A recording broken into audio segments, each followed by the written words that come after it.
হোসেন রাদিয়াল্লাহকে হত্যা করার পর তার মাথাটুকু নিয়ে গেছে ইয়াজিদের দরবারে। জিয়াদ তার মাথা নিয়ে গেছে, আর দেহ আছে বর্তমান কারবালায়। দেহ কোন জায়গায়? কারবালায়, ইরাকেরই কারবালায়। আর মাথা নিয়ে গেছে দামেস্কে। ইয়াজিদ তখন ক্ষমতার চেয়ারে বসে, এরকম ক্ষমতার চেয়ার। ইয়াজিদের হাতে একটা লাঠি ছিল, ওই লাঠিটা হোসেন রাদিয়াল্লাহর মুখের মধ্যে ঢুকাই দিল। লাঠি দেখেন, দেহ তো নাই, শুধু মাথা, সেই মুখের মধ্যে আবার লাঠি ঢুকায় বলে, হোসেন জেদ করে শেষ হয়ে গেলে। তোকে আমি বলেছিলাম তুই ইমাম হ, আমি নেতা হব, তুই করবি ইমামতি, আমি হব রাষ্ট্রপতি। শোনেন খেয়াল করে, তুই করবি ইমামতি, হোসেন তুই কি করবি, আর আমি এদিক কি হব? রাষ্ট্রপতি। একজন রাষ্ট্র চালাবে আর একজন মসজিদ চালাবে। তুই খালি জেদ করলি, আর জেদ করার কারণে আজকে তোর অবস্থা কি? তোর দেহ বলে আছে কোন জায়গা, তোর মাথা কোন জায়গা? মুখের মধ্যে লাঠি ঢুকাইয়া যখন ইয়াজিদ এইরকম অহংকারমূলক কথা বলতেছে, ইয়াজিদের সামনে যত মানুষ বসে আছে তাদের মধ্যে অনেক নবীর সাহাবীও আছে। হাদিসের মধ্যে আছে প্রায় 11-12 জন সাহাবী বসে আছে, আর হাজার হাজার মুসলমান, তারা সবাই মাথা নত করে বসে আছে। কেউ একটা কথাও বলতেছে না, কেউ একটা কথা বলতেছে না। হোসেন রাদিয়াল্লাহ তার মুখের মধ্যে লাঠি ঢুকাইছে, এরকম তিরস্কারমূলক কথা বলতেছে, কিন্তু কেউ মাথা তুলতেছে না, কারণ জানে এ সময় মাথা তুললি তার মাথা।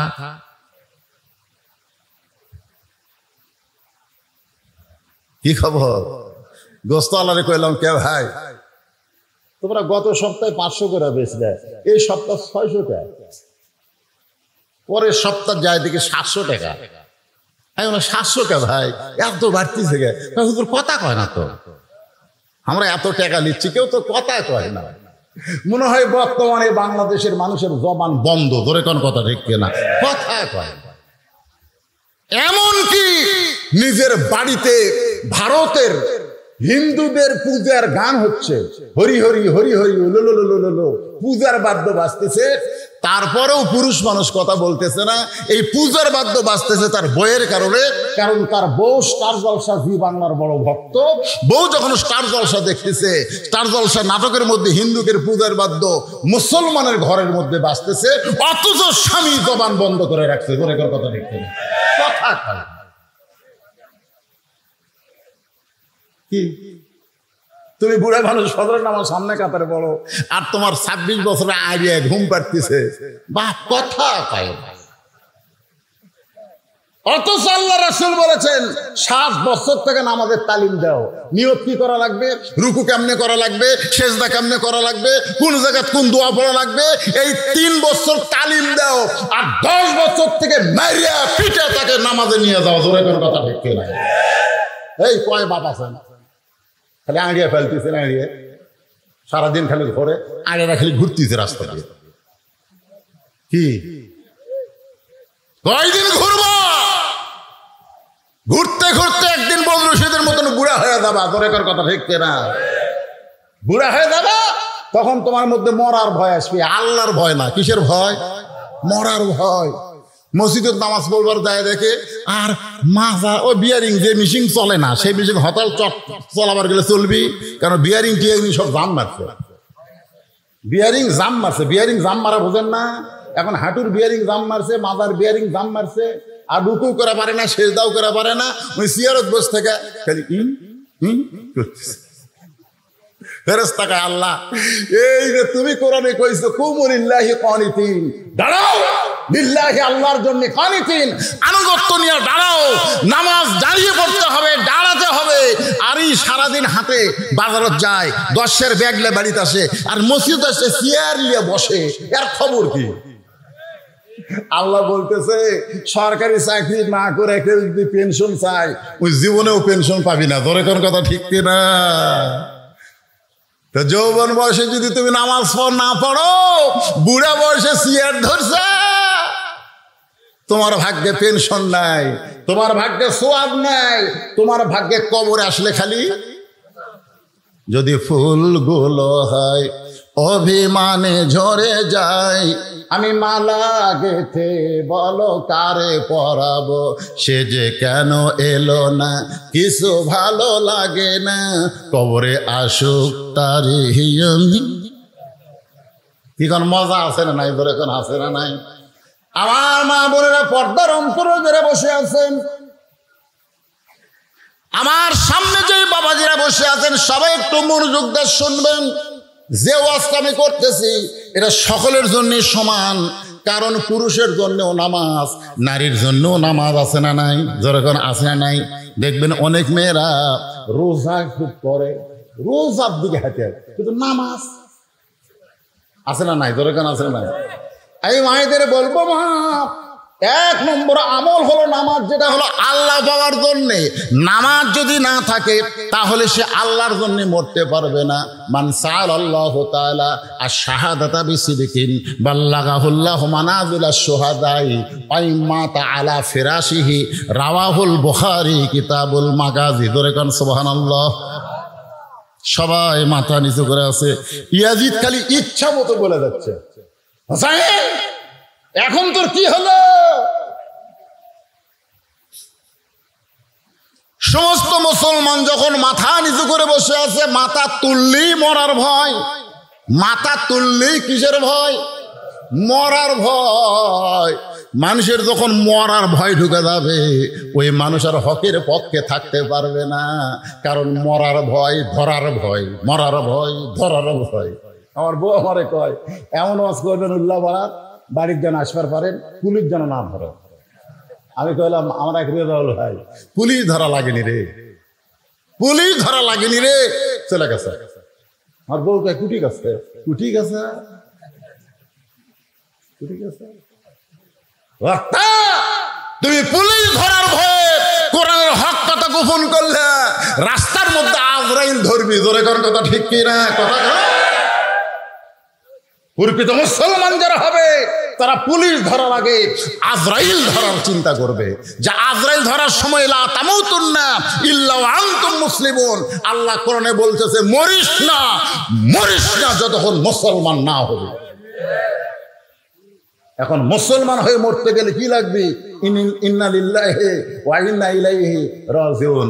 আয়াতের তাফসীর শোনা লাগবে না? জোরে লাগবে না? আমার মা বোনদের জন্য বলতেছি, মা, যদিও নামাজের ওয়াজ হচ্ছে, মুসা আলাইহিস সালামের মৃত্যুর পছন্দের 2 নম্বর কারণকে সামনে নিয়ে হোসাইন এখন মুখের মধ্যে লাঠি নিছে। এমন সময় একজন সাহাবী মাথা তুলছে। 10-12 জন সাহাবীর মধ্যে একটা সাহাবী মাথা তুলিছে, মাথা তুলছে। শুধু মাথা তোলেনি, খাড়া হয়ে গেছে। বসে থাকলে হবে না, বসে থাকলে হবে না তো। মাও বলতেছে, খবরদার বাইরেস না, বাইরে কিন্তু বাঘ আছে, বাঘ আছে, খবরদার বাইরে যাস না, ঘরের দরজা বসে থাক। মাও মনে করছে ছেলেকে আমি বাড়ির মধ্যে রাখলি ছেলে আমার নিরাপদ হবে। ছেলে আর বাড়া যায়নি। আস্তে আস্তে জঙ্গল বেড়ে গেছে, জঙ্গল কি বেড়ে গেছে, বাড়তে বাড়তে আর জানলা পর্যন্ত জঙ্গল এসে গেছে। ওই আর বাড়ায় না, কিন্তু বাঘ জানলার যায়। তারপর কান্দার কয়, মা তুমি বাড়াবার নিষেধ করছে, এখন বাঘই যে আমার জানলার কাছে, এখন কি? তখন মা বলতেছে, আমি বড় ভুল করছি রে, আমার বলা লাগতো বার হ, খালি হাতে বার হোস না, খালি হাতে বার হোস না, কুড়াল নিয়ে দাও নিয়ে জঙ্গল কাটা সাফ কর। ধরে করে কথা ঠিক না? বের হ মুসলমান, বের হ। বসা থাকলে ইমান থাকবে না। ধরে কোন কথা ঠিক না? বের হ। আমার বলা দরকার ছিল বের হ, খালি হাতে না, একটু সাইজ করার মাল না বাড়া। ধরে কোন কথা ঠিক না? একজন মাথা তুলেছে, যেই সাহাবী মাথা তুলেছে তার নাম হলো আনাস ইবনে মালিক। আনাস ইবনে মালিক, যিনি একাধারে 10 বছর আল্লাহর নবীর খেদমত করেছে। বলে এখন অনেকে মনে করতে যে হুজুর নবীর খেদমত করতেছি, মানে নবীর পাও টিপে নাকি? এখন কতগুলা বক্তা এসে দেখবেন, আমি দেখছি অনেক হাফেজি মাদ্রাসায় বক্তা এসে 3 জন ছাত্র লিখছে, ওরা ফট করে পর্দা দেয়, এরকম একটা পর্দা টানে দেয়, বুঝলেন? পর্দা টানে দেয়, হুজুর রেস্টে আছে। 3 জন ছেলে, কেউ কপাল টিপতেছে, কেউ আঙ্গুল টানতেছে, কেউ উড়ে টিপতেছে, ওরা হাঁটু টিপা দিচ্ছে। একজন পুরুষ আর একজন পুরুষের গায়েও হাত দেওয়া হারাম, গায়েও হাত দেওয়া হারাম। তোমার এতই যদি টিপে এলে ওর অভ্যাস থাকে, বইয়ের থেকে টিপে এলাও, ধরে কথা বল না। আবার খালি বইয়ের থেকে টিপে লিও না, বউ কেন টিপে দিও? কারণ আল্লাহ কোরআনে বলেছেন হুন্না লিবাসুল লাকুম ওয়া আনতুম লিবাসুল লাহুন্না। স্বামী হলো বিবির পোশাক, বিবি হলো স্বামীর পোশাক। ধরে কান সুবহানাল্লাহ, সুবহানাল্লাহ ধরে কান। আনাস রাদিয়াল্লাহু বলেন, আমি জীবনে বহু ভুল করেছি, আমি রাসূলের অনেক কথা বুঝতে পারি নাই, ভুল করেছি, কিন্তু এরপরেও 10 বছর রাসূল আমাকে কোনোদিন বলল না আনাস তুমি এটা কেন করলে, এটা কেন করলে না, এমন কথাও রাসূল কোনোদিন বলে নাই। সুবহানাল্লাহ। আনাস বলে, ইয়াজিদ তুমি যার মুখে লাঠি ঢুকাইয়া ব্যঙ্গ করতেছো, তিরস্কার করতেছো, সেই হোসেনকে তুমি চেনো? সুবহানাল্লাহ। সেই হোসেনকে তুমি চেনো? চেনো? আগে চেনা লাগবে তো, আগে চেনা লাগবে না? আলেমদের না চিনলে সম্মান দিবের কোত্থেকে? আগে চেনা লাগবে। তুমি চেনো হোসেনকে? আমি 10 বছর নবীর খাদেম ছিলাম, নবীর গোলাম ছিলাম, এ কথা বলা হারাম, এ কথা বলা হারাম। কেউ যদি নাম রাখে গোলাম নবী, নাম রাখা হারাম। গোলাম রব্বানি নাম রাখা যাবে, গোলাম রব্বানি, রবের গোলাম বলা হবে, নবীর গোলাম বলা যাবে না, নবীর খাদেম বলা যাবে। ধরে কোন কথা ঠিক কিনা? কথাগুলো খুব খেয়াল করবেন। নাম তো গোলাম রসুল, আমি রাসূলের গোলাম, তো চাপাত লাত্তি মেরা জাহান্নামে পাঠাবে। রাসূলের গোলামি করার জন্য আল্লাহ তোমাকে এখানে পাঠাই নাই, রাসূলকে অনুসরণ করার জন্য আল্লাহ বলেছে। ধরে কোন কথা ঠিক কিনা? অনেকে নাম গোলাম রসুল, গোলাম নবী। আমি কই ভাই এগুলো জায়েজ?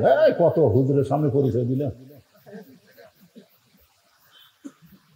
কি মনে করতেছেন কার গোলাম হওয়া লাগবে? নাম রাখেন গোলাম রব্বানি, গোলাম রহমানি, এগুলো নাম রাখা জায়েজ আছে, আল্লাহর গোলাম। আমি 10 বছর রাসূলের খেদমত করেছি। রাসূল ফরজ নামাজগুলো মসজিদে পড়তেন, আর নফল সুন্নত গুলো নিজের বাড়িতে পড়া পছন্দ করতেন। আল্লাহ রাসূল নফল নামাজের সেজদায় প্রত্যেকে, ওই হোসাইন যার মুখে লাঠি ঢুকাইছো, সেই হোসাইন তখন ছোট্ট ছিল, প্রত্যেকে এসে আল্লাহ নবীর পিঠে চড়েছে। নবী আছে নামাজের সেজদায়, আর নবীর পিঠে চড়ে বলতেছে চল ঘোড়া চল, চল ঘোড়া চল, চল ঘোড়া চল। আনাস বলে, ইয়াজিদ রে আমার সহ্য হলো না, নবী নামাজের সেজদায় আর হোসাইন চল ঘোড়া চল ঘোড়া বলতেছে। আমি আস্তে করে নবীর পিঠ থেকে হোসাইনকে যখন নামাতে গেলাম, এমন সময় নবী সেজদা দেওয়া অবস্থায় আমার হাত দিয়ে ইশারা করলেন নামাস না। আমি আবার ফিরে আসলাম, কিছুক্ষণ পরে হোসাইন বলতেছে যেই ঘোড়া চলে না সেই ঘোড়ার পিঠে চড়ে আমার লাভটা কি? রাগ করে হোসাইন যখন ঘর থেকে বার হয়ে যায়, নবী নামাজ শেষ করে যখন সালাম ফিরাই, আমি রাসূলের সামনে গিয়ে বললাম, ইয়া রাসূলুল্লাহ এত বড় বেয়াদবি হোসাইন করলো, আমি নামার চাইলাম কিন্তু আপনি নিষেধ করলেন কেন? রাসূল বলে, আনাস আমি হোসেনকে পিঠ থেকে নামাবার চাইছিলাম, আমি নামাবার চাইছিলাম কারণ আল্লাহর সেজদায় আছি। এমন সময় আল্লাহ যদি হোসেনের উপর বেজার হয়, এই মনে করে আমি যখন নামাবার চাইলাম, আল্লাহ ডাকতে বলে, হাবিব আপনি যেমন হোসেনকে ভালোবাসেন, আমি আল্লাহ তেমন ভালোবাসি। আপনার পিঠে যতক্ষণ বসে থাকবে আপনি হোসেনকে নামাবেন না। ওমর ফারুক বললেন, ইয়া রাসূলুল্লাহ আসরের প্রথম সেজদায়, প্রথম রাকাতের প্রথম সেজদায় আমরা সুবহান রাব্বিল আলা, সুবহান রাব্বিল আলা 3 বার বললাম, কিন্তু দ্বিতীয় সেজদায় 100 বার বলি, তারপরেও আপনি সেজদা তোলেন না। কারণ ইমাম সেজদা না তুললে মুসল্লিরা তো সেজদা তোলা যাবে না। ইয়া রাসূলুল্লাহ, তাহলে আসরের নামাজের প্রথম সেজদায় 3 বার আর দ্বিতীয় সেজদার কি 100 বার রব্বিল আলা বলতে হবে? আল্লাহ রাসূল বলে, সাহাবীরা রে, আমি দ্বিতীয় সেজদায় 100 বার রব্বিল আলা বলিনি, কিন্তু সেজদা লম্বা করার কারণ কি তোমরা জানো? বলে, না রাসূল, আমরা তো জানি না। বলে, তোমরাও সেজদায়, আমিও সেজদায়। এমন সময় আমার 2 নাতি হাসান হোসেন এসে আমার পিঠের উপরে চড়ে বসেছে। এখন সেজদা কেমনে তুলি? আমি তুলবার চাই, কিন্তু আল্লাহ তুলতে নিষেধ করে। রে সাহাবীরা শোনো, সাইয়্যিদুশ শাবাবি আহলিল জান্নাত হাসান হোসেন রাদিয়াল্লাহু তাআলা আনহুমা, জান্নাতি যুবকদের সর্দার হবে হাসান হোসেন। এদেরকে যে ভালোবাসে না, আমি নবীকেও সে ভালোবাসে না। আর আমি নবীকে যে ভালোবাসে না, সে আল্লাহকেও ভালোবাসে না। আল্লাহকে যদি পাবার চাও, তাহলে নবীর সাথে হাসান হোসেনের প্রেমটাও কলিজার মধ্যে রাইখা দাও। ধরে কর না সুবহানাল্লাহ। ইয়াজিদ নবীরে ঘোড়া বানাইছে, আল্লাহর ভালো লাগে। আর তুই মুখের মধ্যে লাঠি ঢুকায় তিরস্কার করিস। তুই হোসেনকে চিনিস? আজ ক্ষমতার চেয়ার পায়া তুই যা ইচ্ছা তাই করতেছিস। আমি রাসূলের সাহাবী আনাস বলতেছি, একদিন তুইও থাকবি না, তুই মরে যাবি, কিন্তু হোসাইনের মরণ নাই। উপস্থিত মুসলমান বুঝবার পারলো যে একদিন তুই মরে যাবি, তুই শেষ হয়ে যাবি। ইয়াজিদ মরে গেছে, পচিয়া গেছে। গোটা পৃথিবীতে মুসলমান তো দূরের কথা, একটা হিন্দুর বেটার নামও ইয়াজিদ নাই। ধরে কোন কথা ঠিক কিনা? আর প্রত্যেকটা পাড়ায় পাড়ায় হোসাইন আছে না নাই? ধরে কোন আছে না নাই? তার মানে বোঝা গেল, আল্লাহর জন্য যারা জীবন দেয় তারা কিন্তু মরে না, তারা কিয়ামত পর্যন্ত অমর হয়ে যায়। মুসা বলে, আল্লাহ মৃত্যুকে পছন্দ করার 3 নম্বর কারণ, সুবহানাল্লাহ বলেন, 2 নম্বর কারণ হয়ে গেছে, এখন 3 নম্বর মজার কারণ, অত্যন্ত মজা। এই মজার কারণ বলার আগে আমি একটা গান গাবো। গানটা শুনে আপনারা বুঝবেন, আধা বুঝবেন, কিন্তু পুরা বুঝবেন যে 3 নম্বর কারণটা কি। এই কি হচ্ছে, তোমরা এই ডিস্টার্ব করো, এই দিকে তাকাও, সামনে বসিয়ে করা হয় না। 3 নম্বর কারণ একটা গান গায়। এই ছেলেরা, গানটা কিন্তু যিনি গাইছে তিনি হচ্ছে খ্রিস্টান, ওর নাম হলো এন্ড্রু কিশোর। গোরের নাম কি? এন্ড্রু কিশোর। আমি খালি চিন্তা করি যে এন্ড্রু কিশোর যদি মুসলমান হয়ে মরতো, এই একটা গানই ওকে জান্নাত দিত, কিন্তু না, ওই মুসলমান নয়। যেরকম নবীর চাচা আবু তালেব রাসূলের যে ভালোবাসা দিছে, আল্লাহ রাসূল নিজেই বলেছে, আমি বাপ হারা হতে পারি কিন্তু আমি এতিম না, আমি এতিম নই, আমার বাপ না এটা বলতে পারো, কিন্তু আমার এমন এক চাচা আবু তালেব পেয়েছি যে চাচাকে বাবার পরে আমার বাবা নাই, এ কথা আমার কোনোদিনও মনে হয়নি। এত দয়া করেছে আবু তালেব, তারপরও জান না। কারণ কি? ঈমান নেই। আবু জেহেল নামের কোন মুসলমান আছে? আবু লাহাব নামে কোন মুসলমান আছে? কথা কয় না, কিন্তু আবু তালেব আছে। দেখছেন, আবু তালেবও কাফের, আবু লাহাবও কাফের, কিন্তু আবু লাহাব নামে কোন মুসলমান নাই। আবু তালেব নামে কেন আছে? আবু তালেবে তো মুসলমান না, খুবই অবস্থায় চলে গেছে। এটা আজকে আমি আপনাদের বুঝাই দিব। দুটাই নবীর চাচা, আবু লাহাব নবীর চাচা, আবু তালেব নবীর চাচা, দুটাই কাফের। এক কাফেরের নামে কোনো মুসলমানের নাম নাই, আর এক কাফের আবু তালেবের নামে মুসলমানের নাম আছে। যখন আছে না নাই? কারণ কি? একজন আবু তালেবকে আমি বললাম, ভাইজান তুমি যে নাম রাখছো আবু তালেব, তুমি জানো আবু তালেবকে? নবীর চাচা। আচ্ছা বলো আবু লাহাবকে? আবু লাহাব তো কাফের। কাফের হলে হবে না, নবীর কে সেটা কও। হুজুর আমি তো জানি না, ওটাও নবীর চাচা। আবু লাহাব নাই কে? তোমার নাম আবু তালেব কেন? হুজুর আমার বাপ রাখছে, আমি জানি না। রাখা ঠিক আছে, আবু তালেব। আমি বলে আবু তালেব নাম রাখা যায় না। শোনাল্লাহ কি জন্য যায় শোনা লাগবে না? হ্যাঁ, এটা শোনা লাগবে। কারণ গান ঢাকাকে কই, আপনারা খুব খেয়াল করবেন, গানের দিকে খেয়াল দেখেন তো। মুসা নবী মৃত্যুকে ভালোবাসা 3 নম্বর কারণ আপনারা বুঝবার পারেন কিনা? চলতে পথে 2 দিন থামিলাম, যাবার কালে একজন আরো দেখা না পাইলাম।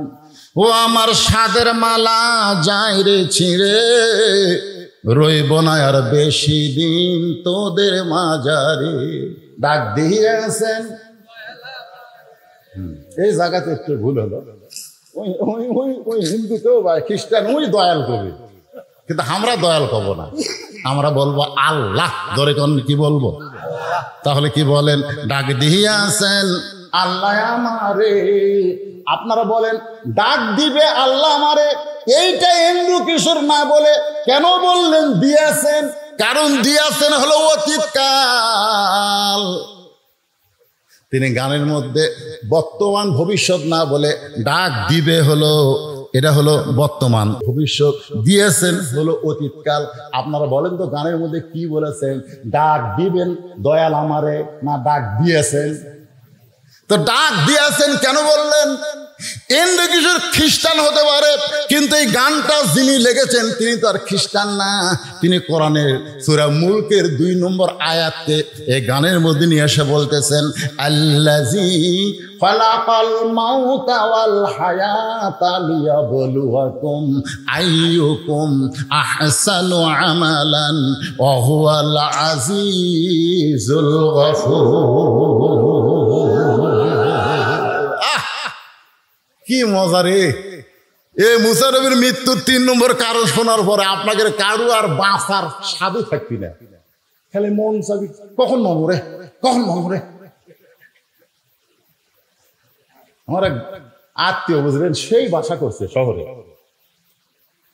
আমি তো গ্রামে থাকি। আমার এই বাড়ি কয়ে অভ্যাস আছে। কি কয়ে বাড়ি? আপনার গ্রামের লোকেরা কি করেন? এটা কার বাড়ি, এটা কার বাড়ি, এটা কন না। তো আমার ওই দোস্তর বাসার যায়, বাড়ির যায়, আমি বললাম কে ভাই এত সুন্দর গেট আর যে সুন্দর বাড়ি, কত টাকা লাগছে? তখন বলতেছে তুমি শিক্ষিত হয়েছে, আলেম হয়েছে, বক্তা হয়েছে, কিন্তু জ্ঞান কম। আমি বললাম কেন ভাই? কিন্তু এই কোটি টাকা খরচ করে এর নাম বাড়ি? এই তোর গ্রামের বাড়ি বাড়ি করছি আর রাগ করছে, বলা লাগবে বাসা। বলা লাগবে ভাই এত সুন্দর বাসা, এত সুন্দর বাসা বলা লাগবে, কিন্তু আমি কইছি বাড়ি। এই বাড়ি কোয়াতে আর রাগ। আমি তখন বললাম তাহলে আব্দুল আলিম কি ভুল কইছে নাকি?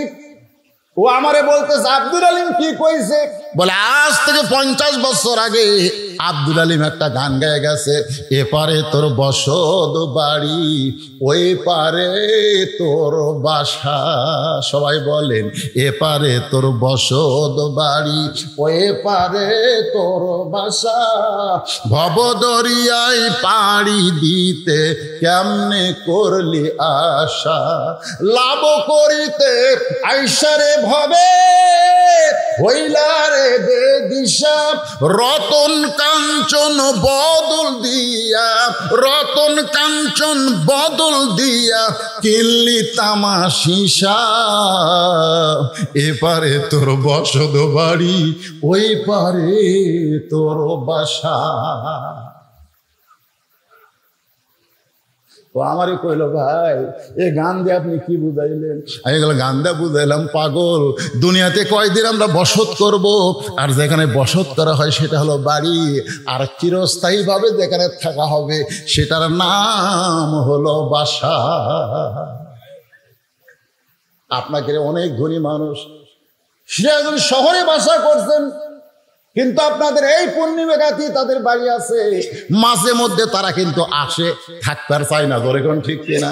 গ্রামের লোকেরা বলে ভাই এতদিন পরে যখন আইসেন বাড়িতে একটু থাকেন। কয় না ভাই আমার বাসার যাওয়া লাগবে, আমার বাসার যাওয়া লাগবে। তার মানে বাড়িটা দেখতে আসা যায় কিন্তু থাকার জায়গা না, আমি থাকবো বাসায় গিয়া। ইমাম গাজ্জালি বলেছেন দুনিয়ার যেগুলো বাসা আছে তোমরা বাসা মনে করে আশা করতেছো থাকবে চিরকাল, কিন্তু শহরের বাসা থাকলে গ্রামের বাড়ি যেমন তোমার ভালো লাগে না, জান্নাতে যাদের বাসা তৈরি করা হয়ে গেছে তাদের দুনিয়াও ভালো লাগবে না। আইসে ঠিকই তাদের যাইতে হবে, এই চিন্তা তারা সব সময় করবে। কথা বলেন ঠিক? এখন মুসা নবী মৃত্যুকে পছন্দ করার 3 নম্বর কারণ বলবো। এ কারণ বলার আগে আমার মা বোনেরা খালি খেপতিছে যে এই আজ্ঞাটা আদায় করে গেল, জামাই কি এক ওয়াজ করলো আমরা বুঝতে পারলো না, কাপন চোরা, আর বক্তা সে কি এক ওয়াজ ধরলো না, আমাকে ওয়াজ তো কেউ করলো না। ঠিক কিনা বলেন?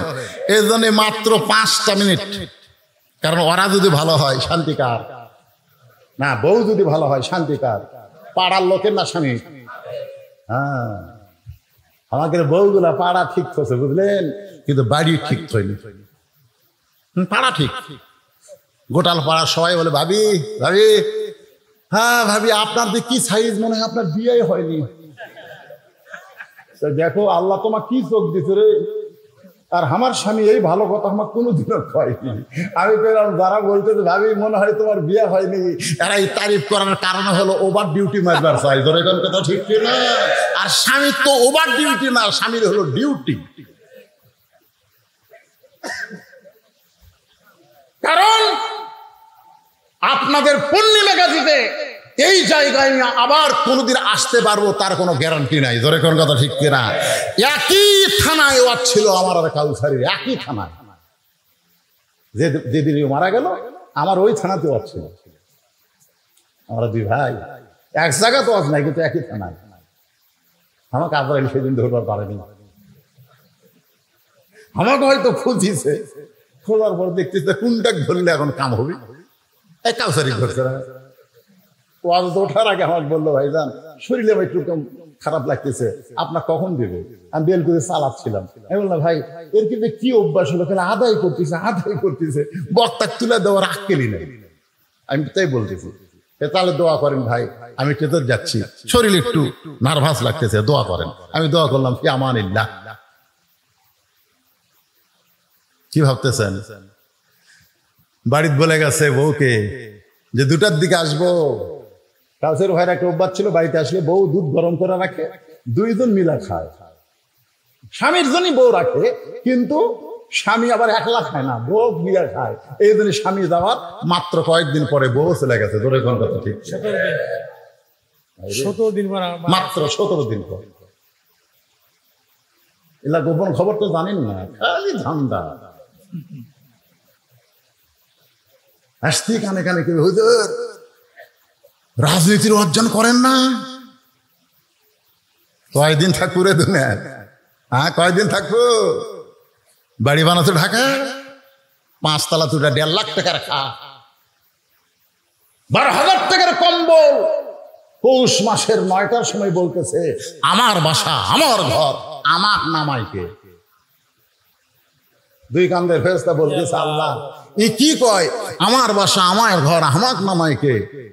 আল্লাহ বলতেছে ধৈর্য ধর, দেখা যাক। রাত 3টার সময় একটা ভূমিকম্প। ধরে কোন কি কম্প? সামান্য বিল্ডিং লয়ে উঠছে, ওই এত ফোর্সে নামছে, কম্বলের মধ্যে লুঙ্গি খুলে আছে, এটা পর্যন্ত পড়ার টাইম পায়নি। 2 কান্দের ফেরেশতা বলতেছে আল্লাহ নামাইলা, তাই বলে ন্যাংটা করে নামালা।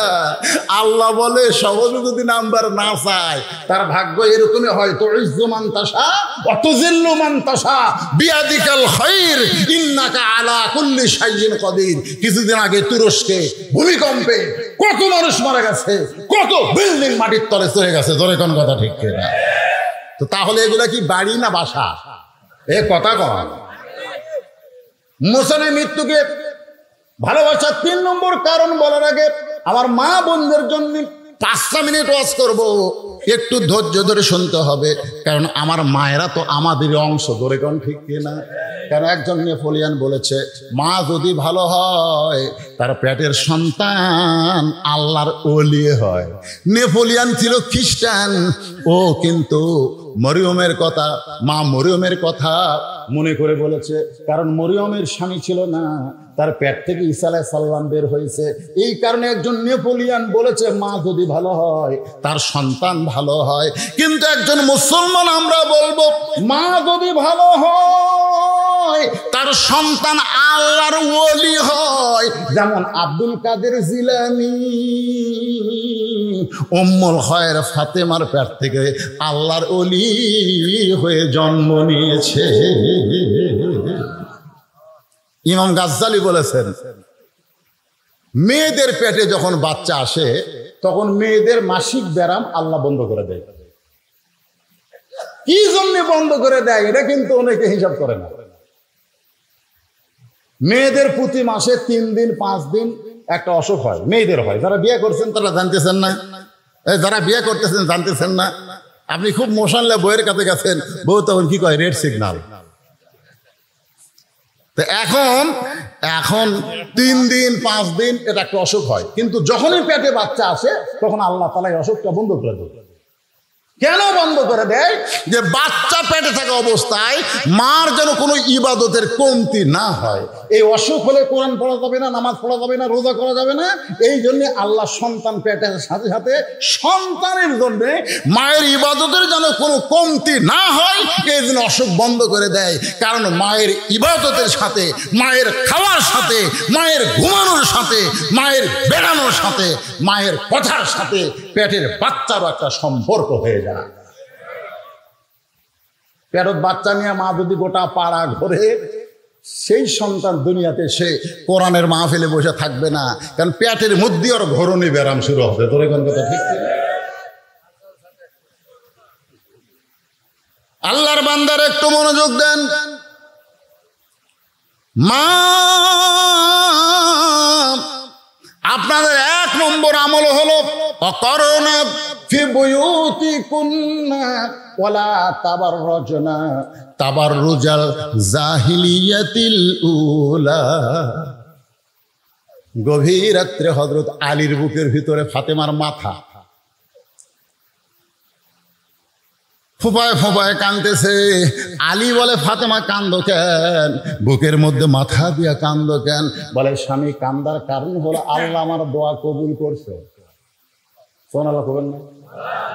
হযরত আলী বলতেছে সুবহানাল্লাহ, আল্লাহ দোয়া কবুল করছে, তাহলে কান্দো কেন? ফাতেমা বলে স্বামী গো, কি দোয়া আল্লাহ কবুল করছে এইটা কি আপনি শুনবেন না?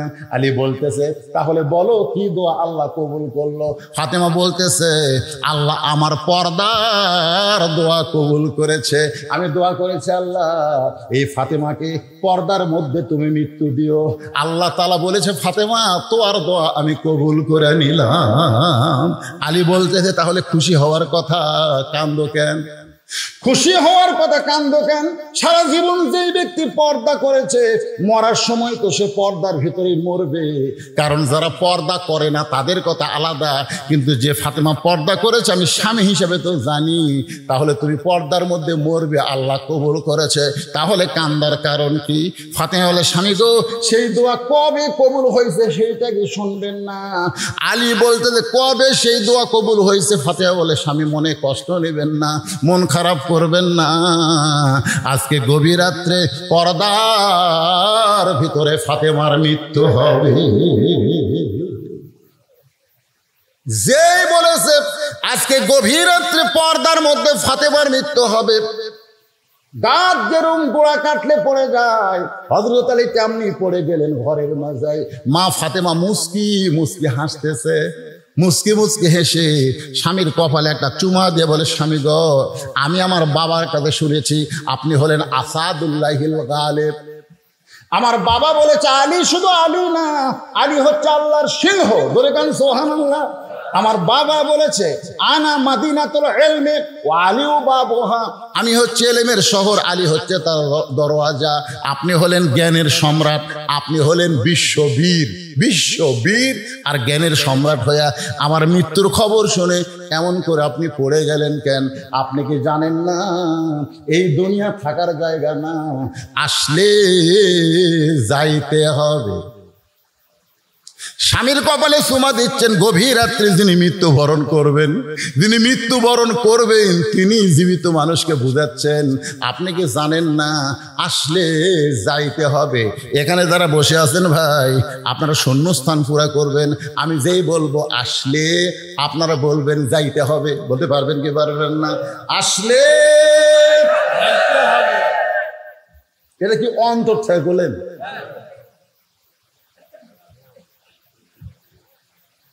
যেতে তো হবে, কিন্তু সেটা কখন রে? এরা টাইম দিলে যে বদরশিদ তুই আর বছর তিনেক থাকি, তাও একটা মজা পাওয়া যেত। আমি আর বাংলাদেশে থাকতাম না, যে ভাবি হোক মক্কার যেতাম, বেঁচে ঠেলে সব বেঁচে মক্কা মদিনা চলে যেতাম। 3 বছর আর এই দেশ তুমি থাকবো না ভাই, ওটি যায় খালি 1 লক্ষ টাকা সব, 50,000 সব ধরে কন্ট্রাক্ট না। আমি যা কামার আঙ্গিনাত কোরআন খতম দেই, একজন কয় হুজুর আপনি পাগলা হতো, চলেন তো হোটেল, চলেন। আমি পাগলা? এখানে একবার আলিফ বললে বাংলাদেশে হবি 10 সোয়াব, আর এটি 10 লাখ হবি। কারণ এখানে একটা আল্লাহ বললে 10 লক্ষ, 1 লক্ষ বার আল্লাহ বলার সোয়াব হবে। ধরে করে সুবহানাল্লাহ। ওরা খালি যায় নামাজ খোঁজে, খালি কম্বল খোঁজে, বুঝলেন? আমার সাথে গেছিল, কয় জানা দিবি, কোন জামাই কি দিবি, খালি এলে করতেছে মার্কেট। আর আমি দরুদ পড়ি মদিনায়, মক্কা পড়ি কোরআন। ধরে কোন সুবহানাল্লাহ। কে ভাই টাইম আছে কতক্ষণ? আমি জানি টাইম, আপনারা কি জানেন? তাহলে অন্তর থেকে যুবকরা হাসো না। এই বছরে দেখছি বুড়ার চাইতে এই যে R15 এমন সব মোটর সাইকেল পাতে, বুঝলেন? আমি এক বেটির বাপের বাড়ির যাই, দেখি পিছন দিকে সিট উঁচে, এই টাঙ্কির একটু দোপা, দোপা মানে নিচে, পিছন দিকে উঁচে। আমি বললাম কে ভাই মোটর সাইকেল? জামাই দিছে হুজুর। এইরকম কেন? দেখে শুনে নিছি, আমার টাকাতে মোটর সাইকেল কিনছি, জামাই থাকবি নিচে আর আমার বেটি থাকবি উঁচে, পিছন থেকে উঁচা দেখতেছেন না, উঁচার উপরে। আমার জামাই যখন মোটর সাইকেল চালাবে, আমার মেয়ে তখন ওর ঘাড়ের উপর হাত দিয়ে থাকবে। জনগণ বুঝবে টাকা নিয়ে মোটর সাইকেল নিলে নিচেই থাকা লাগে। ধরে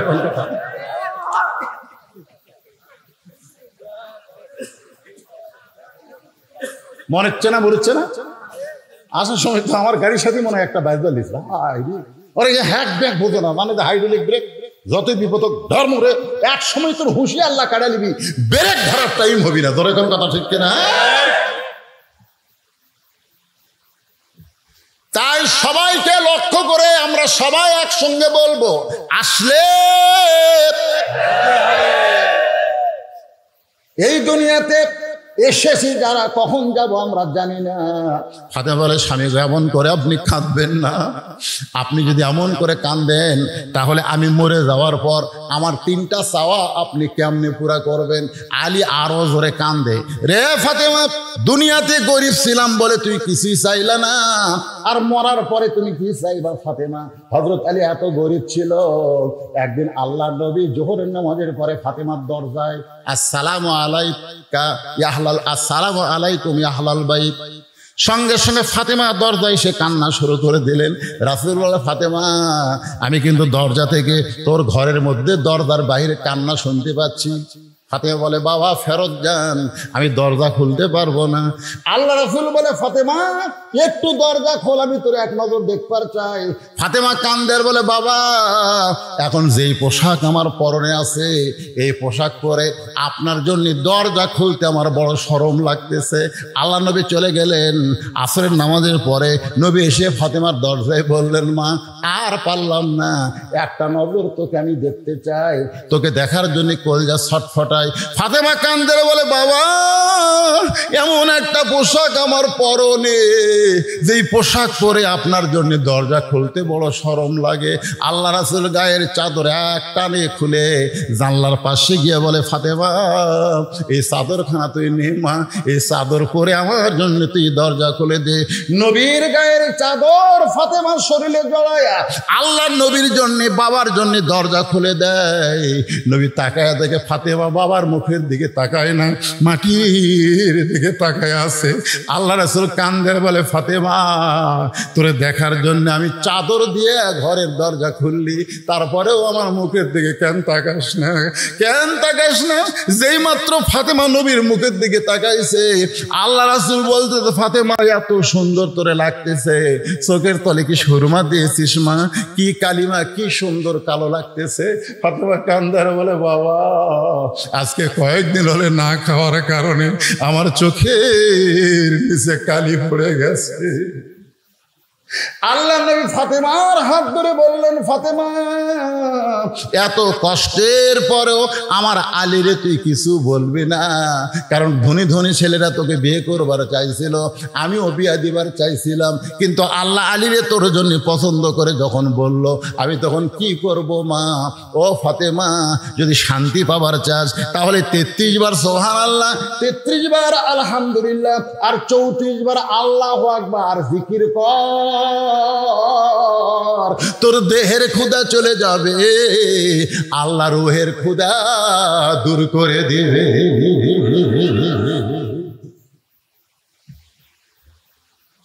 আলী কান্দার বলে, ফাতেমা দুনিয়ার জীবনে কিছুই দিবার পারলাম না, আর তুমি মরার পরে কি চাইবা ফাতেমা?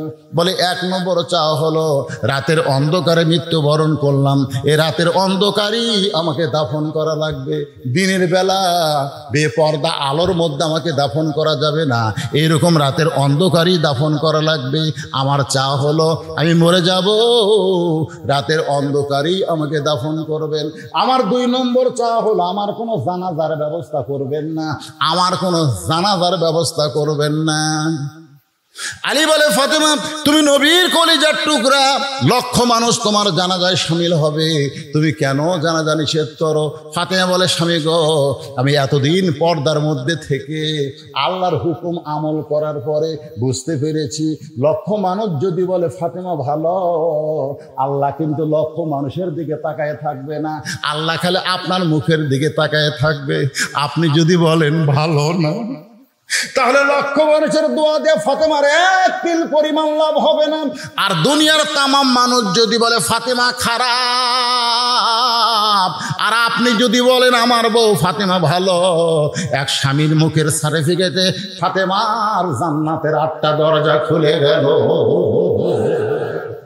আমার মায়েরা, পদ্মার অন্তরে যারা আছেন মা, গ্রামের লোক আপনাকে ভালো কোক, দুনিয়ার লোক ভালো কোক, এইটা কোনো সময় আপনি চাবেন না। আল্লাহ রাসূল বললেন, ফাতেমা আল্লাহর পরে কাউকে যদি সেজদা দেওয়ার হুকুম থাকতো, তাহলে প্রত্যেকটা মেয়েকে আমি বলতাম স্বামীর পায়ে সেজদা করে, কিন্তু আল্লাহ ছাড়া কাউকে সেজদা করা যাবে না। এই কারণেই বললাম স্বামীর পায়ে সেজদা করো না, কিন্তু বুঝে নাও মেয়েদের কাছে আল্লাহর পরে সবচাইতে যে দামি সেই হলো তার স্বামী। ধরে কোন স্বভাব। আমার মায়ের একটু মনোযোগ দিয়ে শোনেন।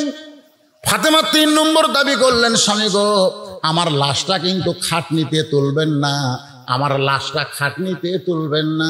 আমি ফাতেমার দেহের ওজন কত এটা দুনিয়ার কোনো মানুষ যেন বুঝবার না পারে। সুবহানাল্লাহ। বর্তমানে যে খাটনি কান্দে নেওয়ার 4 জন, সে 4 জন তো আমার নাই। আমার বাবা যদি দুনিয়াতে জীবিত থাকতো, মরা মেয়ে লাশের খাটনি বাবা কান্দে নিবার পারত। আমার হাসান হোসেন যদি বড় হইতো, তাহলে মায়ের লাশের খাটনি কান্দে নিবার পারত। 6 মাস আগে আল্লাহ নবী দুনিয়া থেকে বিদায় হয়ে গেছে। আমার হাসান হোসেন এত ছোট, ও গো স্বামী আমার লাশটা শুধু আপনি কান্দে নিয়া ওই জান্নাতুল বাকির পূর্ব কোনায় এই যে হজ করেছেন আমার বাবাজি, আল্লাহ আমাকেও করাইছেন, আপনিও তো করছেন। জান্নাতুল বাকির পূর্ব কোণায় সবুজ রঙের একটা বাতি জ্বলতেছে। ওই বাতি বরাবর আমাকে দাফন করে দেবেন। আপনি কবর খুঁড়তে না পারলে কাউকে বলবেন সে যেন কবর খুঁড়ে দেয়, সে যেন দুনিয়ার কারো কাছে কবরের খবর না জানায়। হযরত আলী গভীর রাত্রে আবু যর গিফারির জানলার কাছে ফসফস করে কাঁদতেছে। আবু যর গিফারি ঘুম থেকে চেতন পায়, বাইরে এসে দেখে পৃথিবীর শ্রেষ্ঠ বীর আসাদুল্লাহিল গালিব কান্দা। আবু যর পরে, আলী রে, বহু যুদ্ধ তোর সঙ্গে করলাম, কোন যুদ্ধে তোকে পরাজিত হতে দেখি নাই, কিন্তু আজকে কেন কান্দিস আলী? কি দুঃখ তোর জীবনে? কোন যুদ্ধে তুই পরাজয় বরণ করলি? আলী কান্দের বলে, আবু যর, জান্নাতুল বাকির পূর্ব কোণায় সবুজ রঙের একটা বাতি জ্বলতেছে, ওই বাতি বরাবর একটা কবর কর। আবু যর গিফারি বলে, আলী কেউ মরে নাই, কার জন্য কবর করব? আর মরলে রাতের বেলা কেন করব? দিনের বেলা কি কবর খনন করা যাবে না? আলী বলতেছে, আবু যর, একজন পর্দানিশী গভীর রাত্রে মৃত্যুবরণ করবে, আবার গভীর রাত্রি তাকে দাফন করা লাগবে। আবু যর গিফারি বলে, আলী রে, সেই পর্দানিশী কে গো? তার কি তোমার নাম জানা নাই? সেই পর্দানিশী কে? তার নাম কি তুমি বলবা না? আলী বলতেছে, আবু যর, 6 মাস আগে আমার 2টা সন্তান নানা হারাইছে, আজকে 6 মাস পরে হাসান হোসেন আবার মা হারাবে। 6টা মাস খালি কাঁদতেছে নানা নানা বলে, আজকে আবার মা গভীর রাত্রে দুনিয়া থেকে বিদায় নেবে। আবু যর গিফারি কোদাল নিয়ে কবর খুঁড়তে গেছে, তাকায় দেখে বাতি জ্বলতেছে। যে বাতি জ্বলতেছে এই বাতির কোনো তার নাই, বাতির কোনো সুইচ নাই, বিনা তারে বিনা সুইচে আল্লাহর হুকুমে বাতিখানা জ্বলতেছে। বাজান একটু খেয়াল করবেন, বাতির আলো গোলাকার হয়ে পড়ে, কিন্তু চার কোনা কবরের মতন পড়েছে। ওই আলোর মধ্যে আবু যর গিফারি কোদাল দিয়ে কবর খোঁড়া শুরু করলো। এক সময় আবেগে বলতেছে, কবর রে, দিনের বেলা খুঁড়তে আসলাম না, রাতের বেলা খুঁড়তেছি, তুই কি জানিস তোর মধ্যে কাকে রাখা হবে? কবর নবীর মেয়ে হওয়ার পরেও নবী যাকে মা বলে সম্মান করেছে, সেই ফাতেমার কবর হবে। খবরদার বেয়াদবি করিস না। আবার 2 কোদাল মারার পরে গেলে, কবর রে, জান্নাতের যুবকদের সর্দার হাসান হোসেনের মায়ের কবর হবে, খবরদার বেয়াদবি করিস না। আবার কোদাল মাইরা কয়, আসাদুল্লাহিল গালিব আলীর বিবির কবর হবে, খবরদার কোনো বেয়াদবি করিস না। এই বলে আবার যখন কোদাল মারতে চাই, এমন সময় কে যেন বলতেছে, ফাতেমাকে লক্ষ্য করে নয়, আমরা যারা মারা যাব সবাইকে লক্ষ্য করে বলা হচ্ছে। অনেকে বলে, হুজুর এই কথা কি ফাতেমাকে বলা হয়েছে? আসলে ফাতেমা না, এই কথাটা দুনিয়ার তামাম মৃত্যু জাতিকে বলা হয়েছে। কবরের ভিতর থেকে আওয়াজ আসতেছে, আবু যর, কার মেয়ে, কার মা, কার বেবি, এইটা কবর দেখবে না। কবরের পাথেও জোগাড় করে যদি কবর আসতে পারে, কবর তার জন্য জান্নাতের ঘর হয়ে যাবে। আর কবরের পাথেও জোগাড় না করে যদি কবরে আসে, কবর তার জন্য জাহান্নামের গর্ত হবে। এই কথা শোনার পরে আবু যর গিফারি আর কোদাল মারতে পারে নাই। মা ফাতেমাকে গভীর রাত্রে হযরত আলী নিয়ে এসে আবু যর গিফারি আর জান্নাতুল বাকির মধ্যে নাই, গোপনে তাকে দাফন করে আল্লাহর কাছে 2 হাত তুলেছে। আল্লাহ, আল্লাহ,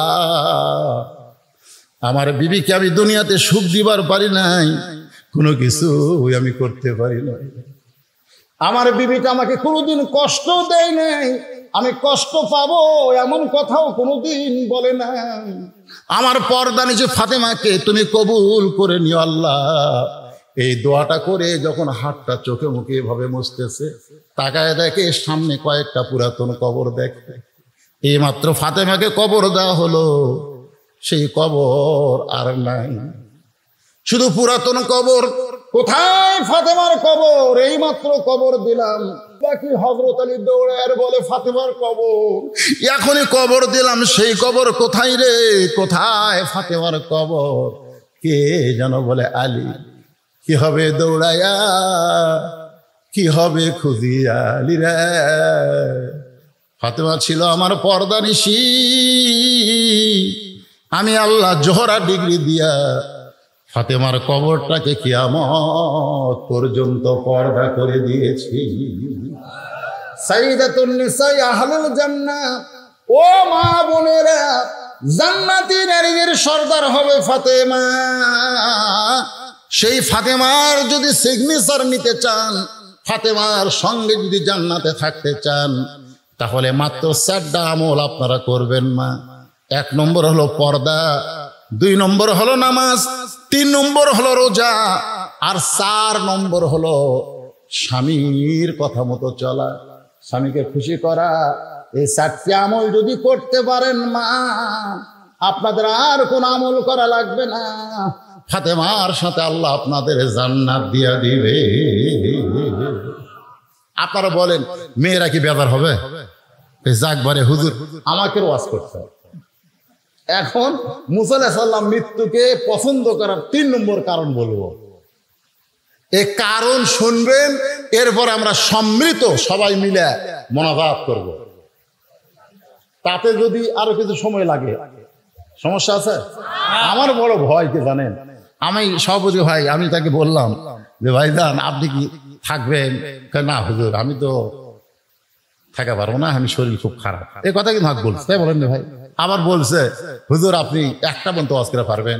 আমি ইনশাল্লাহ। আমি কিন্তু অসুস্থ ভাই, আমি অসুস্থ, কঠিন অসুস্থ।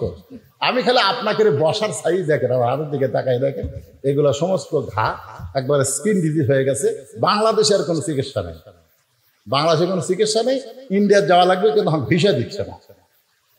আমি কোন তালিকার মধ্যে নাকি আছি, যাই হোক আমাকে ভিসা টিসা দিচ্ছে না। এখন আমি যাওয়ারও পারতেছি না। এখন খালি আল্লাহ রহমত আর আপনাকে দোয়া, আপনাকে দোয়া আর আল্লাহ রহমত। জনগণের কাছে আমি যখন ঘর থাকতে মনে হচ্ছিল আমি ওই পড়েই গেছিলাম ওই জায়গায়। হ্যাঁ, এত দুর্বল আমি। কিন্তু আপনাকে এই জায়গাতে জীবনে আছি, উল্লাহ পড়ে এত ওয়াজ করছি, কিন্তু আপনাকে এই সোনার জায়গা আর কল যে ভরে গেছে। ঘড়ির দিকে তাকায় দেখি 1টা পার হয়ে গেছে। এরপরও মানুষগুলো এমন ভাবে বসে আছে মনে হয় কেবল রাত 8টা বাজতেছে। ধরে কোন কথা ঠিক না? এই যে একটা সুন্দর অবস্থায় আমার মতো অসুস্থ মানুষ আপনাদের সামনে ওয়াজ করলাম। মুসা আলাইহিস সালাম মৃত্যুকে ভালোবেসেছে 3 কারণে, তার 2টা কারণে বলছি। এখন মুসা আলাইহিস সালামকে আল্লাহ বলতেছে, মুসা তুই ভুলে গেলে আমি তো ভুলিনি। ওই 3 ব্যক্তির কথা। ধরে কোন কয় ব্যক্তি? আপনারা হয়তো ভুলে গেছেন, কিন্তু আমি তো ভুলিনি। আমার আগে আমার জামাই কি ওয়াজ করলো, বলছিস জামাই যে জায়গাতে যায় ওয়াজের মূল টার্গেট কিন্তু ঠিক থাকবে। ধরে কোন কথা ঠিক না? কারণ আমার ওয়াজ যারা শুনছেন আপনাকে আমি কোনোদিনও ফাঁকি দেইনি। ওয়াজের এক ডাল বেড়ে করে থুয়ে চলে গেল, ভাই অন্য জায়গায় যাবেন, অন্য জায়গায় যাবেন কিরে, আমি বাড়ি যাওয়ার পারবো কিনা তারই গ্যারান্টি নাই। ধরে কোন কথা ঠিক কিনা? এই জন্য যেখানে যে আলোচনা করি ওখানেই শেষ করে দিই, সমাপ্তি করে দিই। তো মুসা আলাইহিস সালাম বলতেছে, আল্লাহ তাহলে 3 জনের খবর কি? আল্লাহ বললেন, যে ব্যক্তি ধনী হসে গরিব হবার চায় ওরে বলো ও যেন আল্লাহ শুকরিয়া কমে দেয়। ও বলবে আমার বাড়ি আমার ঘর, এটা আল্লাহর কিছুই নেই। ও বলবে ওই যে দেখতেছেন না হুজুর, ওই পুকুর আমার, ওই সাইডে যে জমিগুলো দেখতেছেন এগুলো সবই আমার, ওই পিছনে যা দেখতেছেন ওগুলো আমার, সামনে যা দেখতেছেন আমার ভাইয়ের, আমার চাচা। এলাকার মধ্যে কারো পাও দেওয়ার জায়গা নেই। তো সবই যদি তোমাকে হয় আল্লাহর, তোকে আল্লাহটা দেখতে গেলে 2 মিনিট হাঁটা লাগবে।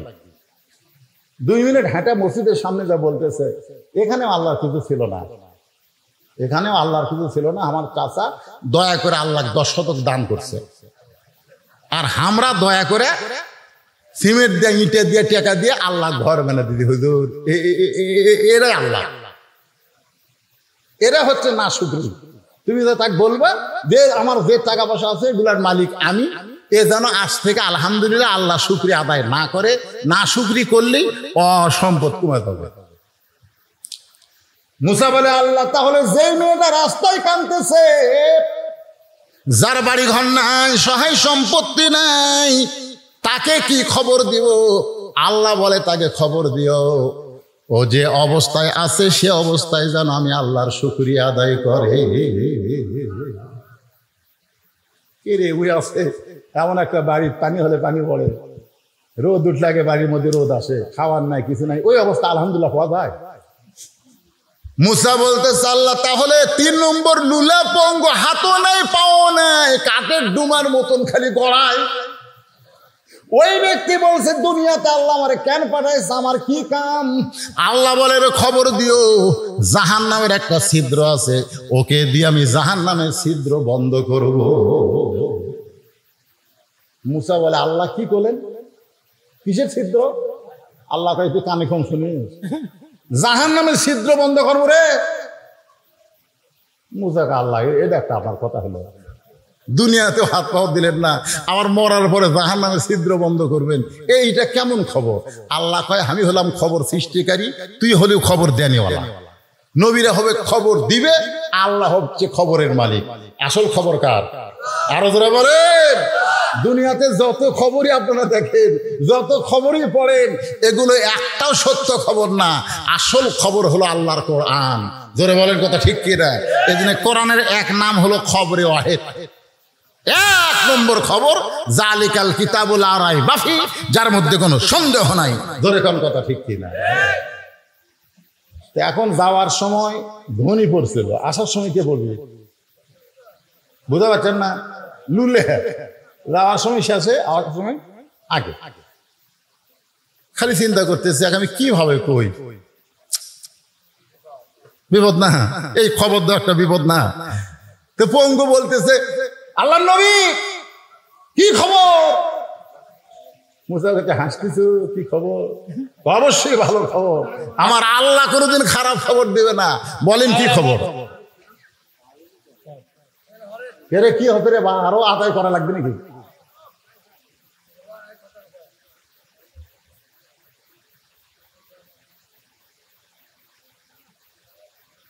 আচ্ছা মানে এটা দেওয়া মানে, আর আপনারা সবলিক মনোরথ দিবেন না, না আপনি যখনই শেষে কালেকশন দিবেন একটা দেখুন 2 মিনিট দিলে এরা এত জোরে দৌড় মারি, বান্দর হলে ন্যাস খুলে দেবে। জোরে কোন কথা ঠিক না?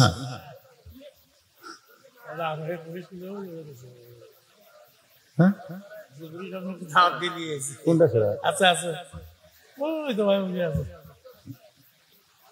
আরে ওয়াজ তো করতেছি, ওয়াজ আর করতেছি না মানে আপনারা কোন তো আমি যে এখানে টেনে যাচ্ছি, টেসে আদার পথে আমি নিঃশ্বাস নিচ্ছি, খালি টাইনে মারতেছি না। কোন প্রত্যেক ওয়াজ আমার শুনে দেখবেন একটু গল্প করি, একটু হাসাই, একটু মানে একটু দম খাই আর কি, একটু সল্লি আলা মারি। কিন্তু আজ যে কোনো দম আছে, খালি এক টানা আওয়াজ করতেছে। তো কি বলতে চাচ্ছি শোনেন, এই কথাগুলো অত্যন্ত গুরুত্বপূর্ণ কথা। যেরকম কি পূর্ণ? গুরুত্বপূর্ণ। এখন লুলা বলতেছে আল্লাহর খবর কোনদিন খারাপ হবে না। মুসা বলতেছে যে খবর দিছে শুনলে তুই সহ্য করে পারবো না। বলে তাহলে আপনার বলতে অসুবিধা কি? আমি সহ্য করবো না পারলে আমি পারবো না, আপনি খবর দিতে কি? মুসা বলতেছে জাহান্নামের একটা ছিদ্র আছে, ওই ছিদ্র আল্লাহ তোকে দিয়ে বন্ধ করবে। সঙ্গে সঙ্গে লুলে চিল্লায় বলে আলহামদুলিল্লাহ। মুসা কই করে তোকে আমি জান্নাতের কছি না জাহান্নামের কছি? আপনি যা কন। এতদিন আমি মনে করতাম আমার কোনো দাম নেই, এখন বুঝতেছি আমারও দাম আছে। কারণ আমি জানি জান্নাতেরও মালিক যিনি, জাহান্নামের মালিক তিনি। তো জাহান্নামে তো আমার একটা জায়গা আছে রে, একটা ছিদ্রের মধ্যে তো আমার জায়গা আছে। এই জন্য আলহামদুলিল্লাহ। মুসা কয় পাগলার সাথে কথা কয় আমার লাভ নাই, আমি সামনের দিকে যাই। সামনের দিকে যাইতে আল্লাহ বলে হ্যাঁ মুসা পঙ্গুর দিকে একবার তাকা। মুসা নবী তাকায় দেখে সুদর্শন একটা যুবক। মুসা বলে রে পঙ্গু তুমি সুদর্শন যুবক কেমনে হলা? বলে আল্লাহর শুকরিয়া আদায় করার কারণে। লাইন শাকারতুম লাযিদান্নাকুম, আল্লাহ তাআলা আমাকে সৌন্দর্যের নিয়ামত দান করেছে। এবার বুড়ির সাথে দেখা, মহিলার সঙ্গে দেখা। ওগো আল্লাহর নবী আমার খবর কি? বলে যে অবস্থায় আছেন আলহামদুলিল্লাহ কম। বুড়ি কয় তোর মাথা খারাপ, তুই কিসের নবী রে? এই অবস্থায় কোনোদিন আলহামদুলিল্লাহ বলা যায় না। যারা খাবার নাই, বাড়ি নাই, ঘর নাই, সহায় সম্পত্তি নাই, আমি আলহামদুলিল্লাহ বলতে পারবো না। মুসা বলতে তোমার বাস তুমি করো, এই কথা বলে যখন সামনে যায় আল্লাহ বলে মুসা তাকায় দেখ। মুসা নবী তাকায় দেখে একটা আচমকা ঝড়ে যা ছিল সেটাও নাই। এবার ধনী লোকের সঙ্গে দেখা। ওগো আল্লাহর পয়গাম্বার, আমার খবর কি? বলে যত সম্পদ আছে এই সম্পদ কার? বলে আল্লাহর। তাহলে তুমি ধনী হইলা কেমনে? বলে আল্লাহ আমাকে ধনী করে নাই, এগুলা দেখাশোনার দায়িত্ব দান করেছে। এত সম্পদ আমি আর দেখাশোনা করতে পারবো না গো, এজন্য আমার সম্পদ যেন আল্লাহ কমায় দেয়। এই কথা আপনি কি খবর পাইলেন? মুসা বলতেছে আল্লাহ কইল ওকে না শুকরি বান্দা হওয়া লাগবে। আলহামদুলিল্লাহ আল্লাহ শুকরিয়া আর করা যাবে না। বলে আমি আলহামদুলিল্লাহ ছাড়া আমি থাকতেই পারবো না। মুসা বলতেছে যে আল্লাহর শুকরিয়া আদায় করবে তার সম্পদ বাড়তে পারে। আমাদের সাহাবীর মধ্যে ওসমান গনির সম্পদ ছিল, কিতাবের মধ্যে আছে এত সম্পদ ছিল যার গুদামের চাবি টানতে 70টা উট লাগতো। কিন্তু কিন্তু কোনোদিন বলে নাই এই সম্পদের মালিক আমি। কোনোদিন বলে নাই এই সম্পদের মালিক আমি। যতবার হাত তুলতো ততবার বলতো আল্লাহ তোমার সম্পদ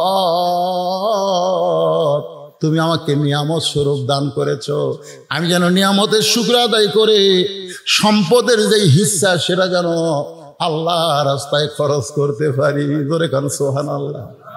ব্যক্তি গিয়া দেখতেছে সন্ধ্যার সময় ওসমান গনি বাতির আলো কমায়। চিন্তা করে এত ধনী মানুষ এই সামান্য আলো কমাইতেছে, আমি এত গরিব, আমার বাড়িতে আলো কিন্তু আমি তো কমাই না। ই খুবই কৃপণ, এত ধনী নবীদের কইল দান করবে, এর কাছে আমি দানের কথা কেমনে বলবো? রাসূলের কাছে গিয়ে বলে ইয়া রাসূলুল্লাহ ওসমান গনির মতো কৃপণ মানুষ আমি দেখি নাই। বলে তুমি যে অভাবী সেটা কি বলতে পারছো? বলে তার অভাব দেখে আমার অভাবের কথা আমি বলতে পারি নাই। যাও ওসমানের কাছে যাও। পরদিন সকালে বেলা এসে দেখে যেই বালিশে ওসমান গনি ঘুমায় তুলা বার হয়ে ঘরের মধ্যে পড়ে গেছে। সেই তুলাগুলো খুঁটায় খুঁটায় বালিশের খোলের মধ্যে ঢুকাইতেছে। গরিব বলে আল্লাহ রে, এরকম তুলা যদি আমার ঘরের মধ্যে পড়তো আমি সামটা দিয়ে ঝাড় দিয়ে ফেলে দিতাম, কিন্তু এত কৃপণের কৃপণ তুলাগুলো বালিশের মধ্যে তুলতেছে। নবীর কাছে গিয়া বলে ইয়া রাসূলুল্লাহ এমন কৃপণ মানুষ আমি বলি নাই। বলে তুমি যে অভাবের কথা বলছো, বল তার অবস্থা থেকে বলার সাহস পাই নাই। নবী বলে আবার যাও। পরদিন সকালে বেলায় গরিব সাহাবী আবার গিয়া দেখে ওসমান গনি খালি গায়ে বসে আছে। কোলের মধ্যে একটা জুব্বা, কয়েক জায়গায় ছিঁড়ে গেছে, সেলাই করবে, কিন্তু শুয়ের মধ্যে সুতা ঢোকাবার পারতেছে না। এইদিকে সুতা যায়, এইদিকে সুতা যায়, কিন্তু শুয়ের ছিদ্রের মধ্যে সুতা যায় না। গরিব কয় ইচ্ছা করলে কোটি কোটি নতুন পাঞ্জাবি নিবার পারবি, এত সম্পদের মালিক হইয়া সামান্য একটা শুয়ের মধ্যে সুতা ঢোকার পারতেছিস না, জুব্বা সেলাই করবি কৃপণ। চিৎকার দেব ওসমান ভাই। ওসমান বলে আসসালামু আলাইকুম। জোরে করে সুবহানাল্লাহ। গরিব বলে ভাইজান কি হলো? ওসমান বলে ভাই রে চোখের জুতি কমে গেছে ভাই, এই জন্য শুয়ের মধ্যে সুতা ঢুকাবার পারতেছি না, তুই একটু সুতা ঢুকাইয়া দে। এবার সুতা ঢুকাইয়া দিছে। ওসমান গনি খফ করে হাত ধরে বলতেছে এই যে শুয়ের মধ্যে সুতা ঢুকাইলি এর বিনিময়ে তোরে কি দিব? গরিব বলে কিছুই দেওয়া লাগবে না, খালি হাত ছেড়ে দেন। কারণ গরিব জানি তিনবার যা দেখছি, এই কৃপণ আবার দিবে কি? ওসমান গনি বলে ম্যানেজার বলে হুজুর কি খবর? বলে তোরা তো জানিস না এই লোকটা আমার কি উপকার করলো। আমার ছেঁড়া জুব্বা সেলাই করার জন্য শুয়ের মধ্যে সুতা ঢুকায় দিছে, এর বিনিময় হিসাবে একে 100টা উট দিয়ে দে। গরিব বলে হুজুর আপনি কি কন? সামান্য শুয়ের মধ্যে সুতা ঢুকাইলে 100 উট। ওসমান গনি বলে ম্যানেজার 200 উট দিয়ে দাও। গরিব বলে হুজুর কি বলেন? ওসমান গনি বলে ম্যানেজার ফার্মে কত হবে? বলে 2000 এর সবগুলো দিয়ে দাও। গরিব জোর হাত করে বলে, হুজুর আর কথা বলবো না, কারণ কথা বললি বাড়তিছে। তাহলে 3 বার আমি কি দেখলাম? বলে কি দেখছো? বলে প্রথম দেখলাম আলো বেশি হয়েছে দেখে আলো কমাইলেন, তারপরে দেখলাম বালুস ফাটা তুলে পড়ে গেছে, সেই তুলা আবার ফুটাইয়া তুললেন, তারপরে দেখলাম শুয়ের মধ্যে সুতা ঢোকাবার পারতেছেন না। ওসমান গনি বলতেছে 3 বার যেইটা দেখছো সেটার নাম হলো দুনিয়া, আর তোমারে যেইটা দিলাম সেটার নাম হলো আখিরাত। এই দুনিয়ার আলোর দরকার ওসমানের নাই, কারণ অন্ধকার কবর ওসমানকে ডাকতেছে। এই দুনিয়ার বালিশের দরকার ওসমানের নাই রে, কবরে কোনো বালিশ ওসমানের থাকবে না। এই দুনিয়ার ভালো পাঞ্জাবির কোনো দরকার নাই, কাপড়ের কাপড় ছাড়া ওসমান কিছুই নিয়ে যাবার পারবে না। কিন্তু তোরে যে 2000 উট দিলাম ভাই, এই 2000 উটের বিনিময়ে আল্লাহ যেন আখিরাতে ওসমান রে জান্নাত দেয়। তাই সুবহানাল্লাহ কইলে হবে না। আমাকে বলছে হুজুর ওসমান গনির মতন কোন পাগলা যদি এখানে থাকে, আখিরাতের প্রাধান্য দিয়ে গোরস্থান মাদ্রাসার প্রতি যদি একটু মহব্বত করে, আমি বেশি কিছু চাই না ভাইজান। এই মাদ্রাসায় ছাত্র কয়টা? এই আবাসের ছাত্র কয়টা? কয়জন? 40 জন ছাত্রকে 40টা কোরআন শরীফ দেওয়া লাগে ভাই। এই হাজার হাজার মানুষের মধ্যে 40টা মানুষ আমি চাই একটা কোরআন শরীফ মাত্র 500 টাকা, এটা লগদ দান, বাকি না। বাপ মার কবরকে জান্নাত বানানোর জন্য একটা ছাত্র হাতে একটা কোরআন শরীফ বাবদ 500 টাকা দিবেন। আপনি 500 টাকা দেওয়া মাত্রই আল্লাহ আপনার বাপ মার আপনার নিজের নামে একটা কোরআন দানের সওয়াব দিয়ে দিবে। এতগুলো মানুষের মধ্যে মাত্র 40 জন ব্যক্তি আসেন 500 করে টাকা নিয়ে, একটা 500 টাকা লোড দিবে, একটা কোরআন দানের সওয়াব হবে। 40টা ছাত্রের হাতে 40টা কোরআন আমি চাই। 40-এর বেশি দিলে আমি নেব না, মাত্র 40টা। যে হারে আসতেছে চাইবেন ভুল করল রে। কয়টা দিলেন? 2টাই দিছে, মাশাআল্লাহ। একটা চাইছি ভাই আমার 2 কোরআন 1000 টাকা, আর একজন এক কোরআন শরীফ বাবদ 500 টাকা, আর একজন কোরআন বাবদ 500 টাকা, আর একজন আল্লাহর কোরআন বাবদ 500 টাকা দান করলো, আর একজন কোরআন শরীফ বাবদ 500 টাকা দান করলো। আপনি খালি চেয়ার মিশে মন খারাপ করবেন না, খালি গণন তো 40টা হলে আসামো না, না বেশি দিলে মানুষ খেতে দেবে। আর একজন কোরআন বাবদ 500 টাকা দান করছে, আল্লাহ কবুল করেন। আর একজন কোরআন বাবদ 500, আর একজন কোরআন বাবদ 500, আর একজন 500, আর একজন 500, আর একজন 500, আর একজন 500, আর একজন 500, 2 কোরআন বাবদ 1000, আর একজন কোরআন বাবদ 500, আর একজন আল্লাহর কোরআন বাবদ 500 টাকা দান করছে, আল্লাহ কবুল করেন, আল্লাহুম্মা আমিন। আর একজন কোরআন শরীফ বাবদ 500, আর এই জাইন কাপড়া আপনারা যদি না দেন বসে থাকেন। আমি 40টা মানুষের কাছে চাইছি, আল্লাহ টাকা দেওয়ার জন্য এরা পাগলা হয়, আর এরা বাড়ির যাওয়ার জন্য দৌড়ায়। এই পাগলারা রাস্তার মধ্যে যদি আজরাইল খাড়ায় থাকে, আমরা এখানে দোয়া করবো। আখিরে মনোযোগ, বাপমা যাদের কবরে গেছে, আর একজন 500, আর একজন 500, আর একজন 500, আর একজন 500, আর একজন 500, আর একজন 500, আর একজন 500, আর একজন 1000 টাকা 2 কোরআন বাবদ, আর একজন 2 কোরআন বাবদ 1000, আর একজন 2 কোরআন বাবদ 1000। যাদের বাপমা 2 জনই মারা গেছে 2টা কোরআন দেন, আর যদি না পারেন একটা দেন। আর একজন 2 কোরআন বাবদ 1000 টাকা, আর একজন আল্লাহ তোমার কোরআন বাবদ 500 টাকা, আর একজন কোরআন শরীফ বাবদ 500, আর একজন 500 টাকা দান করছে, আল্লাহ কবুল করেন। আল্লাহ তোমার পাগল বান্দারা বারবার দান করার পরেও তোর আমার কোরআনের কথা শুনে এমন পাগল হয়ে গেছে, কোরআন শরীফ বাবদ 500 টাকা দান করলো, আল্লাহ দানকে কবুল করেন, আল্লাহুম্মা আমিন। মাত্র 40টা চাইছে ভাই, লেখালেখির দরকার নাই। এই লেখালেখি কেন? লেখালেখির তো লগত। আমি আর একটা কোরআন শরীফ 500, আর একটা কোরআন বাবদ 500, আর একটা কোরআন শরীফ বাবদ 500। এতক্ষণ চেয়ারম্যান 40টা করলই না রে, কয়টা হলো রে? আর একটা কোরআন বাবদ 500, আর একটা কোরআন বাবদ 500। আল্লাহ তোমার বান্দারা কোরআন শরীফ বাবদ দান করতেছে। তোমার নবীর এতিম মাদ্রাসায় যেই কোরআনে একটা হাফেজ হলো, আগামীবার 3টা হবে। সুবহানাল্লাহ। কোরআনের পাখি তৈরি করার কারখানা গোরস্থানে যারা আছে এরা যা খুশি হচ্ছে ভাই। আসসালামু আলাইকুম ইয়া আহলাল কবর, সবাই বলেন আসসালামু আলাইকুম ইয়া আহলাল কবর। কবরের মধ্যে যারা আছো, এই হাফেজি মাদ্রাসার উসিলায় কবরকে আল্লাহ জান্নাতের টুকরা বানায় দাও করে কোন আমিন। মাদ্রাসা জীবনের বিনিময়ে হলেও আপনাদের টিকায় রাখতে হবে, ঠিক কিনা বলেন? হ্যাঁ মাশাআল্লাহ। মাদ্রাসা এগুলো টিনেরই আছে, মাদ্রাসা আশেপাশে বিল্ডিং হোক, কেউ মাদ্রাসার কেউ হুজুর টুজুর কেউ নাই, ঘুরে যাবে। ও মাশাআল্লাহ মাশাআল্লাহ, 2 কোরআন শরীফ বাবদ, তিনিও হাজি, তার স্ত্রীও হাজি, 2 জন একসঙ্গে হজ করছে। আবার 96 সালে ওনার বাবা হজ করে দুনিয়া থেকে চলে গেছে। 2 কোরআন বাবদ 1000, আর একজন কোরআন বাবদ 500, আর একজন কোরআন বাবদ 500, আর একজন কি আছে কথা দরকার নেই, দ্বিতীয় থাক, আমরা আর কম না, কারণ টার্গেটে পুরা হইছে। আলহামদুলিল্লাহ, আমি যা চাইছি তার অনেক বেশি হয়ে গেছে। আর চামক এবারে তিতলে হয়ে যাবে, কি নাকে ফুলো দেয় মারে। ও মা, কোন জীবিত মেয়ে সহজে নাক ফুল খোলে না মা। আমার একজন মা নাকের ফুল করছে দান, আল্লাহ যে নিয়তে করছে দান আল্লাহ কবুল করেন। আল্লাহ তোমার একজন বান্দা 100 টাকা দান করছে, আর একজন 200 করছে। আপনারা 100-200 যেটা করবেন এটা দানের মধ্যে, এগুলো সিলিভার বলি না। আপনাকে শোনেন, আমি মাইকে বললেই যে কবুল হবে আর না বললে যে হবে না, তাই তা কিন্তু না। এই যে মনে করেন সন্ধ্যার সময় আপনাকে এলাকার বক্তা আমার সোমান ভাই দীর্ঘ টাইম এই নাম বললো, আমি খালি ঘরটা শুনতে যারকে এ হারে নাম বলে বলে দোয়া করলে তুই কয় টাকা আদায় করবি রে? নাম বলা লাগবে, এটি যে স্লিপ আছে, আমি খালি স্লিপ পড়মান নাম কম 3টে বেঁচে যাবি, ধরে কোন ঠিক কিনা? কি দরকার রে নাম বলার, কি দরকার? কারণ যাদের বাপ মা কবরে গেছে, দাদাদের কবরে গেছে, তারা অবশ্যই গোরস্থানের মাদ্রাসাকে টিকায় রাখার জন্য দান করবেই, ধরে কোন কথা ঠিক কিনা? নাম বলার দরকার নাই। আপনি লেখার সাথে সাথে আপনার নাম কি এই কাগজ আছে, জান্নাতের খাতায় আল্লাহ লিস্টি করে নিচ্ছে।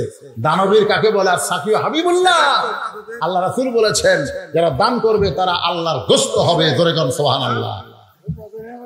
আল্লাহ কানা ফাসিকান, যদিও সে ফাসিক হয়, যদিও সে নামাজ পড়ে না, রোজা করে না, কিন্তু দান করে, এই দান করার কারণে আল্লাহ তাকে মাফ করে দিবে, ধরে কোন সুবহানাল্লাহ।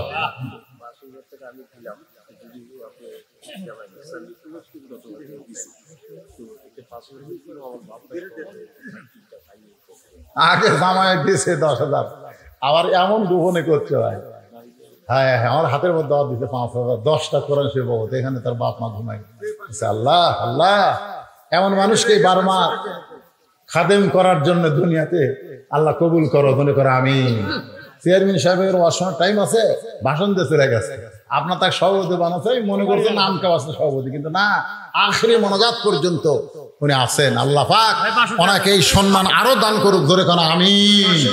নিয়ামতের শুকরিয়া আদায় করেছে, আল্লাহ তাকে আরো সম্মান দিন, আল্লাহ পাক কবুল করুক, ধরে কোন আল্লাহুম্মা আমিন। মুসা নবী বলতেছে আল্লাহ মৃত্যুকে ভালোবাসার 3 নম্বর কারণ হলো এই দুনিয়া ক্ষণস্থায়ী, আখিরাত চিরস্থায়ী। ক্ষণস্থায়ী দুনিয়াতে থাকতে আমার ভালো লাগে না, চিরস্থায়ী আখিরাতে যাইতে আমার ভালো লাগে, ধরে কোন সুবহানাল্লাহ। আপনারা বলেন তো আপনাদের কাছে চিরস্থায়ী ভালো না ক্ষণস্থায়ী ভালো? এ কথা কোন, চিরস্থায়ী না ক্ষণস্থায়ী? কারণ দুনিয়া ক্ষণস্থায়ী। এক পলকের নাই ভরসা, কোন এক পলকের নাই ভরসা, মিশে সকল আশা, কখন বুঝি দারুণ ঝড়ে ভাঙবে তোমার বাসা, আমার হীরা মন পাখি আমার। এগুলা গান গাইলে গুনাহ হবে না রে পাগলারা, এগুলো সব কোরআন শরীফের গান, ধরে কোন সুবহানাল্লাহ। আমার হীরা মন পাখি আমার, প্রাণ পাখি, তোরে কোথায় রাখি পাখি রে, সবই মিশে আর ফাঁকি। কোন বনেরই পাখি তুমি, রুহের জগতে ছিল, ধরে কোন কোথায় ছিল? কোন বনেরই পাখি তুমি, কোন বনেতে আইলাম, আবার কোন বনেতে যাইতে হবে, কেমনে ভুইলা গেলা। কোন বনেরই পাখি তুমি, কোন বনেতে আইলাম, আবার কোন বনেতে যাইতে হবে, কেমনে ভুইলা গেলা। রুহের জগৎ থেকে তুমি দুনিয়াতে আইলা, আবার দুনিয়ার জগৎ ছেড়ে কবরের জগতে যাইবা, আবার কবরের ওই জগৎ ছেড়ে জান্নাত হবে তোমার ঠিকানা। আল্লাহ যেন কবুল করে, জোরে সোরে বলি আল্লাহুম্মা আমিন। আস্তাগফিরুল্লাহ আল্লাযী লা ইলাহা ইল্লা হুয়াল হাইয়ুল কাইয়্যুম ওয়া আতুবু ইলাইহি আল্লাহুম্মা সাল্লি আলা মুহাম্মাদ। সবাই পড়েন আল্লাহুম্মা সাল্লি আলা মুহাম্মাদ ওয়া আলা আলি মুহাম্মাদ কামা সাল্লাইতা আলা ইব্রাহিম ওয়া আলা আলি ইব্রাহিম ইন্নাকা হামিদুম মাজিদ। আল্লাহুম্মা বারিক আলা মুহাম্মাদ ওয়া আলা আলি মুহাম্মাদ কামা বারাকতা আলা ইব্রাহিম ওয়া আলা আলি ইব্রাহিম ইন্নাকা হামিদুম মাজিদ। সবাই যাদের বাপ মা কবরে গেছে, অথবা বাবা গেছে, মা গেছে, অথবা বাপ মা দুইটাই কবরে গেছে, অথবা বাপ মা জীবিত আছে, বাপ মা জীবিত থাকা আল্লাহর নিয়ামত, কবরে গেলে আমরা হব তাদের জন্য নিয়ামত। জোরে কোন সুবহানাল্লাহ। হ্যাঁ, সবাই সবার জন্য দোয়া করব। আল্লাহর কাছে আমরা হাত তুলে আজকের মাহফিলের সম্মানিত সভাপতি চেয়ারম্যান সাহেব বক্তব্য দিবারই যাচ্ছিল না, কিন্তু এই ক্যামেরার কারণে, কারণ এই যে ক্যামেরা আলাদা দেখেন, এরা এত এত দুই একটাকে আমি দেখি এত বড় সিটার, এরা খালি প্রধান বক্তার ওয়াজ রেকর্ড করে। এর আগেকার বক্তা যতই ভালো ওয়াজ করুক সেগুলো কিন্তু করে না। এরা কয় আমার ইসলামের খেদমত করে। ইসলামের খেদমত করলে সব বক্তারই ওয়াজ করা লাগে। জোরে কোন কথা ঠিক কিনা? তাহলে ভাইরাল বক্তার ওয়াজ এরা চলে, ভাইরাল বক্তা। বুঝলিস এই বললিসের নাম দেখলি তো চলি দেখবি রে, এই আড্ডা তো আমার জামাই এর আগে যে কত সুন্দর ওয়াজ করলো ওটা তুলে দিন করছেন। হ্যাঁ হ্যাঁ, এইবার বোঝা যাবে, আমি সার্চ করবো। এতদিন আমরা শ্বশুর জামাই একসাথে ওয়াজ করি, এরা খেলে আমারটা তোলে। কেন এই বুড়া রাত তুলে কি করবো রে? চলে মানে কি, এমন কোনো বাংলাদেশের মানুষ নাই যাই বলবি তোর ওয়াজ শোনে। আমি খালি চিন্তা করি তোরা তো দেখিস নি মালদা দিয়ে কালো, ওয়াজ শুনতে ভালো কিন্তু দেখতে আমি কালো। ধরে কোনো কথা ঠিক কিনা? তারপরে মাশাআল্লাহ বয়স হয়ে গেছে, 37 বছর হলো ওয়াজ করতেছি। আমার সাথী বক্তাগুলো সবই মরে গেছে। সিদ্দিকুর রহমান যশোরী মারা গেছে, 1 বক্তা ছিলাম। আমার রেজাউল করিম কাউসারি ভাই মারা গেছে। তারপরে ভুয়া গা গেছিল বাগাবাড়ি, এরপরে ভুয়া গেছে আব্দুল কাদের সিদ্দিকী ভাই, আমার একই সাক্ষাৎ, ও মারা গেছে। আমার আলম ইয়া, তারপরে জাকারিয়া ভাই খুবই অসুস্থ, এই সব অসুস্থ হয়ে আছে। আমিও তো অসুস্থ। যাওয়ার অপেক্ষা আমরা সবাই আমরা যাব ইনশাল্লাহ। কিন্তু আমাদের যাওয়াটা যেন আজকের আলোচনা মোতাবেক মুসলমান হিসাবে আল্লাহর জন্য আল্লাহ কবুল করে। ধরে কোন আমিন, আল্লাহুম্মা আমিন। আল্লাহুম্মা আনতাস সালাম ওয়া মিনকাস সালাম তাবারাকতা ইয়া যাল জালালি ওয়াল ইকরাম। আয় আল্লাহ তাআলা, সেই মাগরিবের নামাজের পর থেকে এই গভীর রাত পর্যন্ত তোমার পাগল বান্দারা আরামের বাড়ি, আরামের ঘুম বাদ দিয়া, আরামের বিছানাকে ভুলে গিয়া এই জান্নাতের বাগানে বসে বসে কোরআন হাদিসের আলোচনা শোনার শেষে আমি গুনাহগারের সঙ্গে আখেরি মোনাজাতে রহমতের দরজায় ফকির হয়ে দোকানা হাত তুলেছি। আল্লাহ মেহেরবানি করে আজকের মাহফিল আমাদের সকলের হেদায়েতের জন্য, নাজাতের জন্য, জান্নাতের জন্য কবুল করে নাও। এই মাহফিলের শুরু থেকে শেষ পর্যন্ত যত আলোচনা হয়েছে আল্লাহ, এর মধ্যে ত্রুটি হলে ভুল হলে মাফ করে দিও। এর জাহাদিয়া মঞ্জুর করো। সোনার মদিনা রাসূল রওজা মুবারক আল্লাহ কবুল করো। মনে বড় আশা ছিল যাব মদিনা, সালাম আমি করব গিয়া নবীজির রওজায়। মনে বড় আশা ছিল যাব মদিনা। আল্লাহ বলে, ও আমার বান্দারা, মদিনায় যাবার না পারলে কি হবে? তুমি যেখানে থেকে নবীর প্রতি দরুদ সালাম পেশ করবে, আমার ফেরেশতা নবীর রওজার পাশে তোমার নামে জমা দিয়া দেবে। আল্লাহ, তোমার রহমতের দরজা আরজ করি। বাবা আদম থেকে ঈসা আলাইহিস সালাম পর্যন্ত সকলের রূহ মুবারক আল্লাহ তুমি কবুল করো। সাহাবায়ে কেরাম, উম্মাহাতুল মুমিনিন, শহীদ শহীদান, জান্নাতুল বাকি, জান্নাতুল মাওয়া সহ পৃথিবীর যত গোরস্থানে মুমিন মুমিনাত আছে আল্লাহ সকার ওয়া ফরেহা দিয়ে কবুল করো। আল্লাহ যে গোরস্থান উপলক্ষ করে আজকের এই মাহফিলের আয়োজন, আল্লাহ এই ছয়ঘরিয়া পুণ্যমাগাতির গোরস্থানে যারা শুয়ে আছে, আল্লাহ রে, ফিলিস্তিনের খবর পাচ্ছি মুসলমানের কি হচ্ছে, আমেরিকার খবর, রাশিয়ার খবর, ইউক্রেনের খবর, কিন্তু আমার ঘরের পাশে বাপ মার কবর।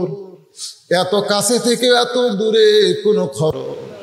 উল্লাপাড়ার টিয়নো সাহেব থেকে ওসি সাহেব, আল্লাহ যারা মাহফিল করার ব্যাপারে কোনো বাধা দেয়নি, বরং অনুমতি দিয়েছে, আল্লাহ তাদের সকলকে তুমি কবুল করে নিও।